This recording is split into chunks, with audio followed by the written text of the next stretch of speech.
Halo, gitu friend semuanya, masih di GTEX, di JCC. Ini sekarang formasinya lengkap nih, kemarin cuma gue sendiri doang nih. Iya. Sekarang udah ada valid lagi. Udah lama nih nggak podcast nih. Iya, udah lama banget kita nggak podcast nih ya. Iya. Perdana lagi nih. Dan tahu Perdana Digitex. Iya, udah pernah di GTEX. Dan alhamdulillah salah satu yang membawa kita ada di sini tuh adalah Bu Dewi Asaat. Wah, terima kasih Bu atas kesempatannya. Sama-sama dengan senang hati kalau bisa membantu. Dan kita langsung dikasih 2 booth nih, Iya. podcast GGA gitu-gitu Iya. aja. Jadi Nah, terlihat megah banget ya. Iya, mantap. Iya. Dan lokasinya pas Iya. Iya. di pojokan, jadi nggak mengganggu yang lain gitu. Betul. Kemarin ada kredit dari teman-teman SMA juga seru jadinya. Space-nya cukup spacious juga gitu. Iya, benar. Oke, masih di GTEX. Kemarin kita udah banyak ngobrol dari buyer, dari konsulat juga dari beberapa negara, terus juga dari teman-teman eksebitor juga. Nah, ini yang punya acara dan yang menyeleksi semua tenan yang ada di sini nih. Kita ngomong langsung sama Bu Dewi Asaat nih ya. Sebelum kita ngobrol ke sana, perkenalan diri dulu dong, Bu. Ibu ini siapa sebenarnya? Aku mau nyebutnya siapa Hai nih, Bu? semua, nama saya Dewi Asaat. Saya bukan wanita karir, tapi saya wanita senang bekerja. Oke. Waduh. Iya, wanita senang bekerja. Kerjanya apa nih? Kerjanya apa nih? Kerjanya banyak. Salah satu pekerjaan saya adalah membantu UKM. Saya paling senang kalau UKM itu dari yang awal terus nanti dia pelan-pelan naik kelas, itu merupakan kebanggaan buat saya. Waduh, UMKM hero. Oke, Enggak, UKM-nya bekerja. Saya yang bagian komplain. tapi Bu Dewi ini sebenarnya udah ketemu tuh sebelumnya dari istri aku. Istri aku kan ikut apa tuh namanya program di Kemenperin gitu kan, dan sempat dikurasi dan di coaching sama Bu Dewi juga. Terus aku sempat ketemu juga di kurasi di Jakarta Creative Hub gitu kan. Berapa tahun yang lalu Berapa gitu tahun ya, yang udah lalu. lama ya. Ada sekitar 12 tahun mungkin Bu ya. Saya udah lama sih. Kalau mencintai UMKM udah lama ya? Udah lama. Saya tuh benar-benar dari 2008 kayaknya saya udah terjun ke UMKM. Awalnya tuh udah boleh cerita awalnya? Boleh? Oh Boleh. iya. Awalnya dulu saya kerja di salah satu media lifestyle. Dan di situ ada program wanita wirausaha. Apa tuh, boleh disebutkan? Majalahnya. Iya. Oh, Femina. Femina. Oh, Ya, oke. saya jadi lama di Femina. Terus kebetulan ada acara Inakraf. Kalau di setiap acara Inakraf kita selalu memilih produk unggulan dari editor Femina gitu. Nah, saya sering sekali menjadi panitia di dalamnya gitu. Jadi ketuanya, jadi wakilnya, pokoknya selalu ada di kepanitiaan itu.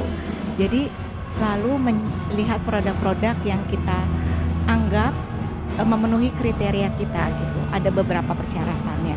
Dan selalu pada masa itu setiap produk yang kita pilih kita tampilkan dan selalu habis. Oke. Apapun itu produknya, kalau dijual di Inakraf itu pasti selalu habis gitu. Nah, lambat laun setelah saya nggak di Femina lagi, selalu kerjasama terus jadi Inakraf. Jadi saya menjadi juri Emerging Award, menjadi finalis, pokoknya semua yang berbau-bau Inakraf. Dan itu terus menerus sampai hari ini. Jadi Oh, boleh tahu itu tahun berapa Bu? dari 2008. 2008. Iya. Oke. Jadi saya senang banget deh kalau ada yang cuma WhatsApp saya gini, Ibu Dewi, saya senang banget nih produk saya yang dicacat sama Ibu akhirnya sekarang udah bagus dan udah dibeli seseorang gitu. Itu buat saya aja udah merupakan kebanggaan. Iya. Sampai di tahun 2016 kalau saya diminta sama Pemprov DKI, pada waktu itu saya masih bekerja di Pembangunan Jaya Ancol, jadi diminta sama Pemprov untuk mengkurasi produk. Oke. Saya kurasi dan lalu sampai hari ini. Jadi terus-terusan gitu. Jadi memang hidup saya itu senang sekali sama UKM. Oke. Senang sekali membantu dan mencacat produk UKM, tapi mencacatnya bukan menjadi hal buruk tapi membuat mereka naik kelas. Oke. Lebih Jadi- improve ya? Iya, jadi pernah ada satu hari saya pun nggak ingat kapan pernah mencacat produk itu. Jadi saya beli produk itu waktu habis kurasi, saya bilang, Bu, produk ini saya beli ya. Terus dia ngomong gini, Ibu ingat saya nggak? Dia bilang gitu, enggak. Maaf ya Bu, mungkin karena Saking saya banyak banyaknya ketemu ya? orang gitu. Dulu Ibu mencacat produk saya. Kata Ibu belakangnya harus diiniin, diituin, ditambah ini dan diapain. Saya ikutin apa yang Ibu mau. Dan sekarang Ibu beli produk saya, berarti produk saya udah bagus ya Bu gitu. Oke. Itu membuat saya terharu loh, maksudnya oh ya ampun itu emang didengerin ya gitu. Terus ada juga yang pernah gini, Ibu alhamdulillah produk saya dibeli sama presiden.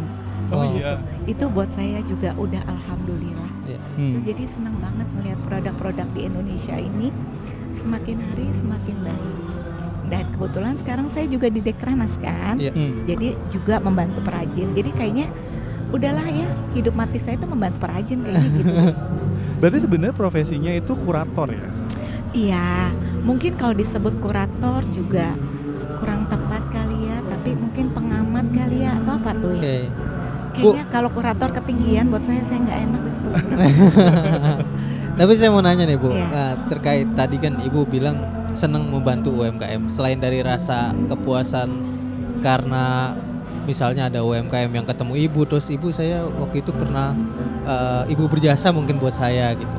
Tapi kan balik lagi kita melihat ya bahwa mentality UMKM ini belum sepenuhnya baik gitu Bu. Benar, setuju banget sama itu. Iya, maksudnya gimana pendapat Ibu terkait ini? Maksudnya mentality yang nggak baik gimana nih? Ya gini, kita boleh lihat lah banyak banget UMKM yang ngejar-ngejar event ke event. Iya, Itu saya Bu, ini harus kita bongkar gitu supaya mentalitas ini nggak terus-terusan diadopsi ke UMKM yang berikutnya Yang ingin menjadi UMKM gitu. itu setuju banget. Jadi saya setiap mengkurasi tidak hanya bilang produk ini bagus, produk ini jelek yang harus diperbaiki ini atau itu, enggak. Tapi saya mengajarkan mereka harus ikut event yang berbayar. Iya. Mau bayarnya cuma 200.000, 500.000, tapi harus berbayar. Kenapa? Dengan berbayar itu kita jadi tahu berapa omset yang harus kita dapatkan per Betul. hari agar ongkos kita tuh paling enggak bisa ada lebih sedikit. Betul. Yang ada kan sekarang kalau ada bazar yang ditawari sama pemerintah dan gratis berbondong-bondong ikutan. Betul. Udah ikutan pakai komplain. Minta Iya, ongkos benar. lagi Bu. Kayak kemarin ada yang bilang gini, iya Bu mejanya loh yang disalahin Oh, meja. iya. Saya gini,